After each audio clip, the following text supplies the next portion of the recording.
I like to pretend to exercise every once in a while, and it definitely shows. So for me, getting the Huawei TalkBand B2 in my review queue was kind of an impetus to start caring about my fitness. Well, so far that I can help myself, but that's another story. I'm Jules Wong with Pocketnow, and here are a few thoughts about the B2. What it does, what it doesn't, and where we go from here.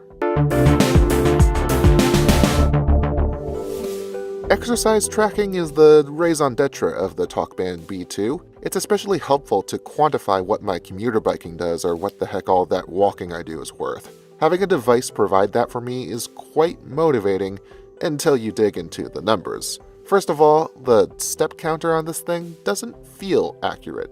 I know, I'm turning into Stephen Colbert preaching truthiness here, but from my experience, when I'm actively tracking my steps, when I take one or two of them, the B2 logs them down as 2 or 3. There's no GPS on the band, so it doesn't convert distance traveled into steps, and while I would understand that I have a wider than average gait, if there are reasons, as opposed to just one reason, to ask for my height, I would want it to account for step length.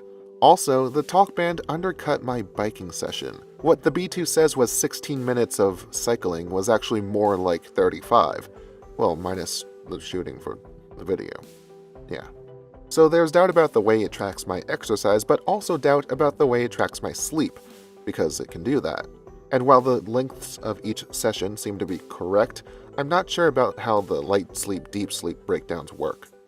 Let's get back to what Huawei does with the data here, and for its part, there isn't really much.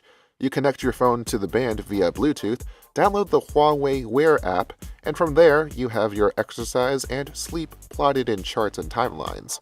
You can modify step goals as well as adjust when the band notifies you to get up from your sorry duff all day. But if you want more context than that, you'll have to connect the Huawei app with the Up app from Jawbone, which is promoted prominently at first startup. Now, if you want to incorporate the Jawbone philosophy of gamifying fitness in addition to the whole tracking your trends thing and whatnot, I have nothing against it. I just don't have any friends I know of that are into this. Tucked away into a corner of the Huawei Fitness app is another third-party app connection, this one to MyFitnessPal. It's primarily a food diary and calorie counter powered by Under Armour. And while I do want to consider using this app, I'm more disappointed at Huawei for not incorporating more of these two apps' functions into its own app, rather than having to rely on them. Samsung S Health this is not, and it makes all of this health mindfulness more of an inconvenience than anything else.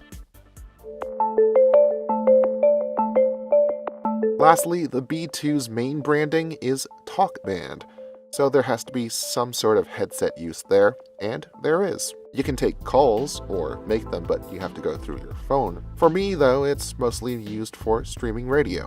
Getting the most volume for your ear requires choosing the right earpiece, but the quality is pretty good, though you still end up having to press the module into your ear in louder environments, like the subway. But to be honest, for the mixed uses that this device is intended for, I'm perfectly content with this performance. The B2 still tracks my exercise while I'm listening to another public radio bigathon, and in a way, having no wires to worry about, not even the little bit that other Bluetooth headphones have, well, it's liberating.